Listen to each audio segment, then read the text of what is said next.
الدولي المغربي أشرف حكيمي قرر تمديد العقد ديالو مع باريس سان جيرمان حتى 2019، ولكن المفاجأة الكبرى هي الراتب الضخم اللي غادي يخليه أغلى ظهير أيمن في العالم. كيفاش حصل حكيمي على هذا العقد الخرافي؟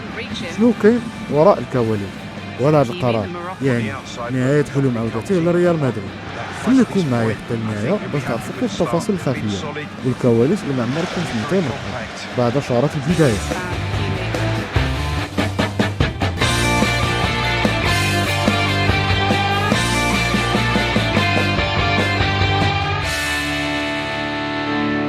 السلام عليكم ورحمة الله تعالى وبركاته. مرحبا بكم معنا في قناتكم تحديثات أخبار المغرب السريعة.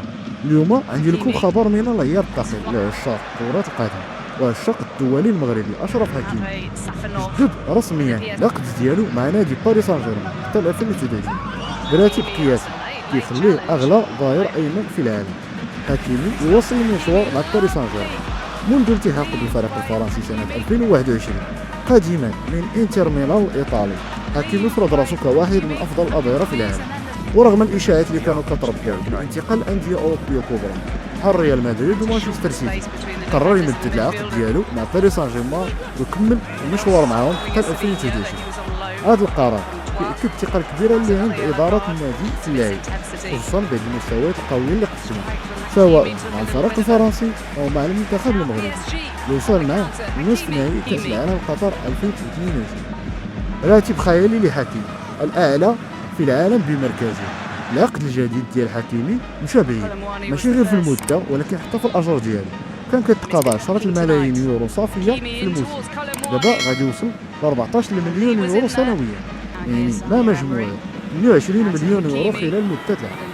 هادشي كيخليه اغلى ظهير ايمن في العالم متفوقا على لاعبين كبار بحال ترينت الكسندر ارنولد لاعب اللي كيلعب في فريق ليفربول، وجواو كانسيلو اللي كان كيلعب مع مانشستر سيتي وايضا لعب مع برشلونه والتجأ للخليج. ارقام حكيمي مع باريس سان جيرمان الافضل بلا منازع.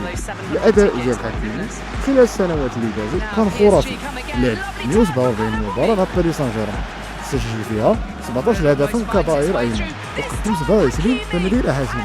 فاز مع باريس سان جيرمان بعده القاب منهم الدوري الفرنسي وكأس فرنسا.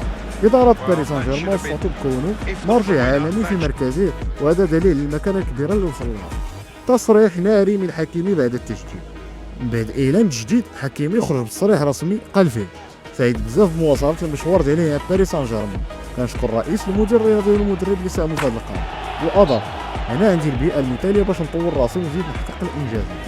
شرف كبير ليا أنني نمثل هذا الفريق الكبير وكنتمنى نساهم في المزيد من النجاحات المستقبلية. ماذا بعد؟ الحكيمي سيصبح أسطورة في باريس سان جيرمان. بعد العقد الجديد واضح أن باريس سان جيرمان عنده مشروع طويل الأمد مع حكيمي وكيشوفوا كركيزة أساسية في المستقبل. نظركم واش كيستحق هذا الراتب الضخم؟ خلوني رأيكم في التعليقات وشاركونا توقعاتكم حول المستقبل ديال النجم المغربي.